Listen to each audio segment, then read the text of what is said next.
Hey, what's up, y'all? My name is Devontae, and I sacrifice my time so you don't have to. By the way, don't mind, in the background it's kind of raining a little bit. It might start raining harder throughout this video. Just think of it as a bit of an ASMR, okay? I'm setting the ambiance for y'all bitch asses. No, I'm joking. I love y'all. I really do. Not really. Check it out, though, man. I was listening to some podcasts. I was watching a couple of videos because I wanted to kind of get myself introduced to Jacob Fatu. Now, I was aware of who he was in the past. I knew about the MLW stuff like I talked about in the video last night for the SmackDown review. I heard a bunch of people, including some of you in the comment section, who were talking about how fucking amazing he was. I remember one person, I shit you not, I remember someone telling me back in 2021, maybe even 2020, it was like early 2021, late 2020, when the Bloodline thing was starting to fester and people were talking about, oh, who could be the next person into the Bloodline. This is way before Solo. Solo was still in NXT. And I remember someone saying, hey, Devontae, how about Jacob Fatu? That was like 4 years ago, if not almost 4 years ago, of people mentioning Jacob Fatu at that point in time. So I was very much aware of him. I knew how he looked like. I knew how he got down. But I never took the time to really dig deep into who the person was. And you know, the more and more I dig into Jacob Fatu, the more and more I see him wrestle, which is not the, and here's the scary part about this. You go watch the highlights, everybody's putting video packages together, and throughout Twitter, he's trending. People are saying, yo, you need to check this motherfucker out. He's one of the best wrestlers in the world currently at the moment. He's agile. People say that he's Umaga but 10 times faster type of shit, and everything is absolutely true when it comes to the wrestling aspect, which is important, which is a priority. Don't get it twisted, and that's going to help out a lot when it comes to wanting to watch the matches. And for people who don't care about the story, which is stupid, they just don't want to admit it because they want to be cool, they want to be super cool, they want to be within the IW's smart bubble, and they want you to know that, hey, I know things about professional wrestling that you don't know. I ain't like to engage in professional wrestling in the way that you don't like to engage in professional wrestling because I'm a very cool, I'm unique, I'm special, and you're just a regular casual fan. Shut the fuck up, man. We all watch wrestling for the characters and the story, and the wrestling comes second. You say otherwise, you're a lying motherfucker. If for nothing else, that's how you got introduced to professional wrestling. So shut your bitch ass up. But like I was saying, back to Jacob Fatu, because this is what the video is about. The wrestling is a priority, and I'm happy that he's in, like, he really is a 10 times faster Umaga when it's all said and done. He's more Umaga than Solo, or from what I can see from Zila, although we still have to give Zila some time. He hasn't even been introduced to WWE, which he will be here someday. Bank on that. Ain't him just saying that. He will be here someday. But with Jacob Fatu, it's like more than that, bruh. And this is why I look at someone like a Jacob, and he has everything going for him as far as being a marquee player for WWE. He has the agility, he has the family, he has the structure, he has the age. Jacob Fatu and me are the same age. She only has me by like 2 months. I was born July 30th, 1992. Buddy was born like April 18th or something like that in 1992. We're only like 2 months apart. And it's like, I see someone like that, and it's like, there's so much potential. Because it's not just everything that he has going for him as far as the, one can say nepotism, but trust me, he will earn his stripes. The wrestling, as I talked about before. Look at the story behind Buddy. Look at how he even got into this position to begin with, bro. Homie said he wasn't even that much of a wrestling fan growing up. He just knew about it because of who his family was. You know what I mean? Like, he got caught on a robbery charge. He caught a case back in 2010, bro. Was locked down in jail, bro. 18 years old. He said he was flipping through the channels, happened to land on Jimmy and Jay and Tamina when they were feuding with the Hart Dynasty at the time back in 2010, and that's what got him wanting to be a professional wrestler. He's been at this for 14 years almost. I know he debuted in 2012, but I'm gonna presume he started training and everything around 2010 when he was locked down, right? So let's just say 2010, he at least started to pursue the dream. He had it in his mind that this is what he wanted to do. But he's been at this grind for nearly 15 years now, bro. And he's still incredibly young. Taking the context right now, homeboy is probably, what? I'm trying to think right now. If Zila comes, then obviously Zila will be the youngest. But outside of Zila, right now at this moment, only Solo's younger than him. And he's only younger than him by like a year. He only has Solo by a year. Like, bro, the potential of what you can get out of Jacob Fatu. And not just to mention that, is it just me, or when you seen Jacob for the first time show up on SmackDown, there was a certain kind of, I can't explain it, bro. You know, when Solo, and so don't get it twisted, Solo's good too, right? I ain't trying to, you know, say anything bad about Solo, but it's just something about Solo Sikoa that's missing. You know what I mean? I know you guys been noticing it too, with him being the leader. It's something about his appearance. Solo ain't built for that position. You know what I mean? It's like people who say all the time, oh, this superstar should be a main eventer, this superstar should be WWE champion. It ain't like they don't deserve a position on the roster. But there's just some superstars who are built to be world champion, and then there are some superstars who are built to be an Owen Hart. There are some superstars who are built to be a Roddy Piper. There are some superstars who are built to be a Jake Roberts. There are some superstars who are built to be a Rick Rude. Not everybody has to be a world champion, and trust me, they will be remembered. Everybody who I just named right now are some of, if not the greatest professional wrestlers of all time. And I can tell you right now, the majority of all those names who never held a world championship are way more over, way more memorable, and way more legendary than I can tell you 90% of your world champions today. I look at Solo Sikoa and I say to myself, who knows, maybe when time starts to go forward, you know, he'll get into the groove of things and maybe he can fit that position aesthetically, right? But as far as what I'm seeing right now at this point in time, nah, there's just something about Solo Sikoa that I just say to myself, nah, bro, I don't think you really fit that position right now. I think you're being given something way too fast. And for your own good, there's a possibility that maybe you should step aside and maybe, you know, go after the Intercontinental Championship, go after the United States Championship. If not, go after the title, stay within those realms and dominate that. Dominate the lower main event scene. You know what I mean? Kind of get your reps in a little tiny bit. You don't have that aura yet, man. But there's something about Jacob Fatu when he debuted last night, and I'm watching him move, and I'm watching how he's carrying himself, and it's just something like with Solo, I didn't really get the feel of Umaga. Does that make any sense? Like, he may have dressed like him, he may have done, like, you know, the Tongan speak or whatever you want to call it.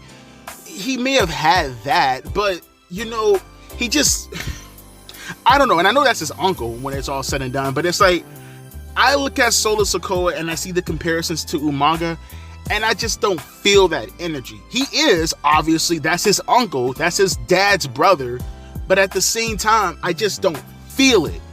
I don't feel it like I feel it when I first see Jacob Fatu. You look at Jacob Fatu, bro, when I say there is no wrestler in the NOYE family that feels as close to Umaga as fucking Umaga. He feels as close to Umaga as I've ever seen in professional wrestling. From looking at the highlights, from looking at everything that he was doing, he's the fucking closest, bruh.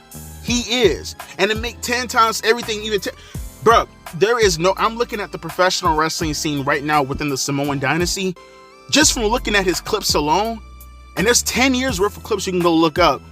He is the best wrestler in the NOYE family. Like, pure in-ring. Like, in-ring. There's no wrestler that fucks with him. Athleticism, there's no wrestler that fucks with him. It's not even fucking close. It's not even close. I seen this man do a space dive. Do you see how he looks like? He did a space dive, bro. A space dive. What the fuck? This dude's more agile than some cruiserweights that I've seen in the past. But like I said, the in-ring stuff is just supposed to get you to want to watch him do his thing on television. It's supposed to give you a reason to want to see his story progress, right? But I want you to also focus on the story as far as his background is considered, because that can play a part as to how he actually gets a bunch of empathy from all the fans. That's the kind of role someone you will want to have in order to be, one of these days, like an all-time great babyface. Like, he got the same background as an MVP, as a Booker T, you know, as a Rikishi, by the way. You know, he made some bad mistakes. You know, he fucked around and found out, and he's changing his life. And you can cut so many promos from people saying things like, oh, I don't want to be in the ring with this jailbird type of shit, you know, really slick remarks. And you know, he can always just play promo packages. Can you imagine when the time comes when he splits away? Because you think about this too. Out of all the members, outside of Jimmy and Jay, but that's because they're legacy talents. Jimmy and Jay, they're established. Nothing's ever going to happen to Jimmy and Jay. But I mean, like, as far as like upcoming talent, Obviously, like I said, remove Roman, remove the Usos there. And yeah, at this point, you might even say Solo Sikoa, right? But let's just bring Solo Sikoa into the equation, right? Out of everybody who's within this version of the Bloodline, even if Solo is the leader, even if the Tongans have been around longer in WWE at this point, obviously, Jacob Fatu has the largest upside, in my opinion, as far as the person who could break out from the Bloodline the strongest. He's the guy, in my opinion, who, if you want to put the, not even put the company necessarily, I wouldn't go that far. I wouldn't say he could be the face of the company, but to say that he can be one of the faces of the company, to say that he can't play that role similar to, for an example, you had Austin and Rock, right, who were the two faces of the company. Obviously, that was a rare occurrence that will probably never happen again. You can argue John Cena and Randy Orton all you want to. You know, Rock and Austin were two bona fide household names that were at the same time, at the same point. You had two Hulk Hogans at one time. That's never happening again. John Cena was one. Randy Orton ain't no Hulk Hogan, all right? I'm sorry, just stating facts. With Jacob Fatu, he will never be a Hulk Hogan either. I'm not making that claim. But the claim that I am making too, that he can't play a role like an Undertaker, a role like a Kane, a role like a Big Show, a role like a Kurt Angle, a role like a Triple H, a role like a Mankind. He can easily be a 6-time world champion. He can easily be the guy who transitions from heel to babyface, from heel to babyface type of shit, right? What I'm trying to suggest to you guys is that he right here can be a part of the new generation going forward. You know, we talk about all these characters, right? You talk about the Braun Breakers who are coming up at the moment, right? You got Obafemi over there on NXT fucking killing it at the moment, right?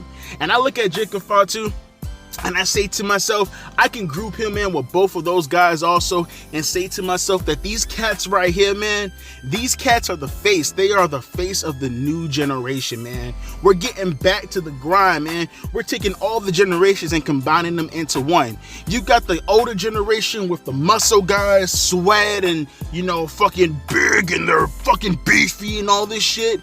And people say, oh, they can't wrestle. Oh, again, we don't like it because they like to throw punches and kicks and go grr. Okay, but then you have today's professional wrestling with all the munchkins and vanilla midgets who ain't got no muscle mass, and people look at them and they say to themselves, damn, bruh, how you a professional wrestler, but I believe I can beat your ass. You feel me? And no one wants to see them wrestle. Well, guess what? With this newer generation, you got the hybrids of the best of both worlds.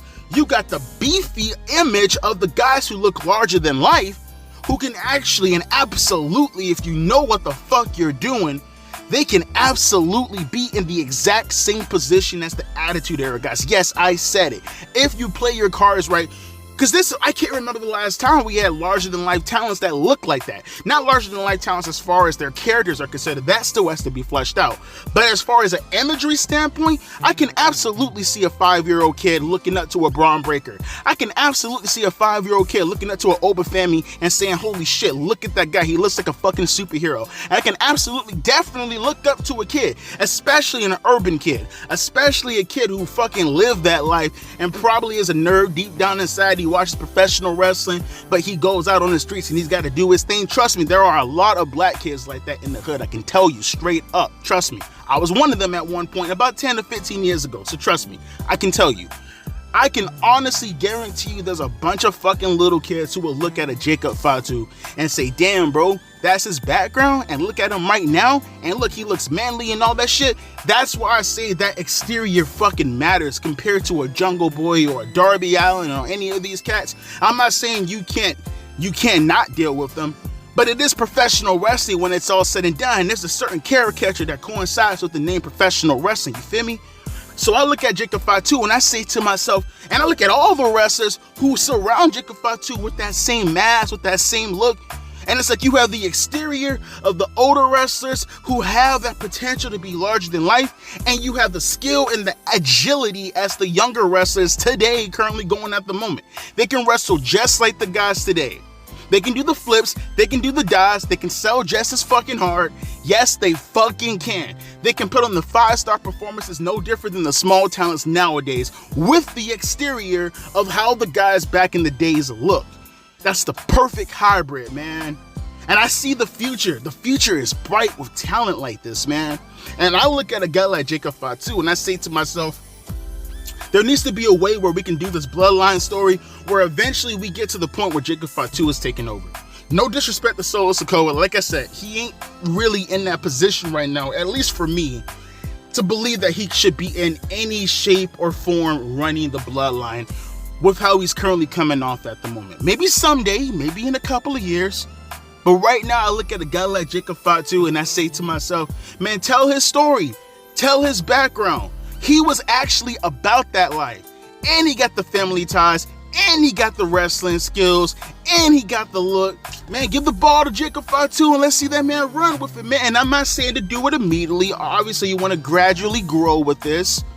But by the time we get to, like, for an example, War Games, I need to be seeing some positioning where eventually, I don't know, maybe something is being dropped where we could probably get Roman and Jacob Fatu, because you got The Rock. He's consistently saying that he wants to take on Cody Rhodes at WrestleMania.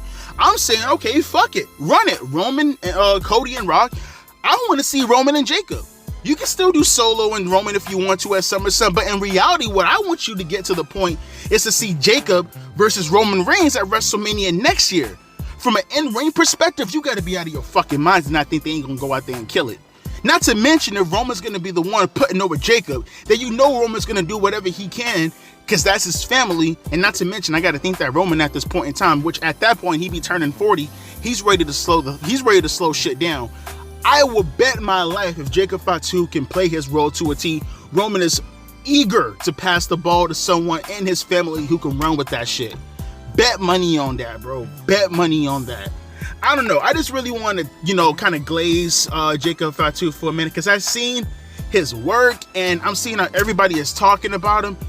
And all I can just think to myself, man, like the potential from this cat is just immeasurable, man. The sky is the limit if you know what the fuck you're doing, bro.